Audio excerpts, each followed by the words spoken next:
Bonjour Hervé. Bonjour. Bon, nous nous trouvons au Chili. Ouais. Et Hervé, tu as beaucoup travaillé sur la question de non-violence. Ouais. Et maintenant, tu travailles sur la question des conflits. Souvent, quand on dit non-violence, on dit c'est éviter les conflits, etc. Mais en fait, en quoi c'est important de travailler sur les conflits, sur la question de la formation? Parce que les conflits sont la trame de la vie. La vie est faite de conflits. Bien sûr, il y a aussi plein de violence, mais la violence n'est qu'une version des conflits. Il y a des conflits qui se passent, des conflits quotidiens qui se passent sans violence. Et puis, par exemple, il faut se dépêcher de terminer. Si tu me dis il faut qu'on se dépêche de terminer, je ne vais pas te casser la figure pour autant. Je vais te dire ok, on se dépêche de terminer. Voilà. Mais alors, il y a des conflits qui se régulent par la négociation, par le respect, parce qu'il y a de la confiance, parce qu'il y a de l'empathie les uns pour les autres. Et puis, il y a des conflits qui sont violents, parce que je suis atteint dans ce qui est pour moi mon identité. Et donc, comme j'ai de la peine à accueillir cette souffrance en moi, je la projette, je fais une projection, un transfert. Et à ce moment-là, je te juge et je dis tu es... voilà, tu me fais... Hein, voilà. Et c'est pareil dans les organisations, on trouve à tous les niveaux. Pour moi, le mot de non-violence veut dire plein de choses très importantes, c'est toute mon histoire, mais je me rends compte qu'il est compris dans un sens trop négatif et trop idéaliste, surtout trop idéaliste. Trop idéaliste, parce qu'on est en train de dire ah, on veut un monde sans violence, on veut éliminer la violence. Voilà. Et les conflits, en fin de compte. Et du coup, être non-violent, c'est souvent le mot qu'on prend pour dire qu'on a peur des conflits.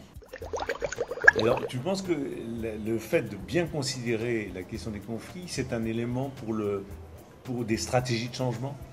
Est-ce que c'est un élément central? Pour moi, c'est un élément central parce que tout changement soit vient de conflits bloqués, de situations bloquées, soit va provoquer du conflit. Si tu revendiques avec une organisation, tu revendiques plus de salaire ou plus d'avantages ou de limiter la plantation des OGM, etc., ça va nécessairement créer un conflit avec les promoteurs de l'injustice ou des OGM.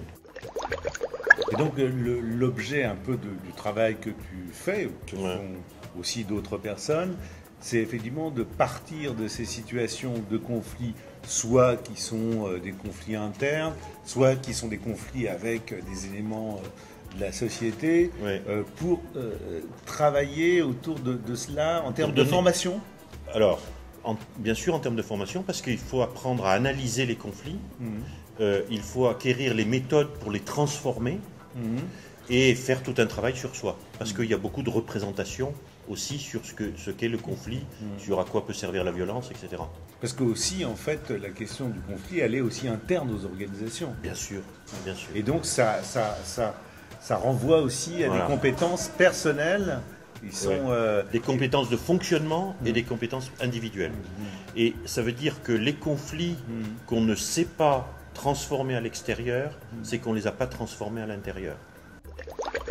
Mais je pense, c'est drôle parce que je pense à un livre de Benessaya qui dit l'éloge du conflit. Parce qu'il pense d'une certaine façon qu'effectivement, souvent, on a tendance à éviter le conflit, etc. Et donc, en fait, dans ces cas-là, ce n'est pas aussi un élément qui permet le changement. Non, exactement. Voilà. Mais écoute, merci. Ça maintient les systèmes d'oppression. Très bien. Merci Hervé. Allez. Et puis, à une prochaine. bonne continuation à toi sur ce thème. Merci.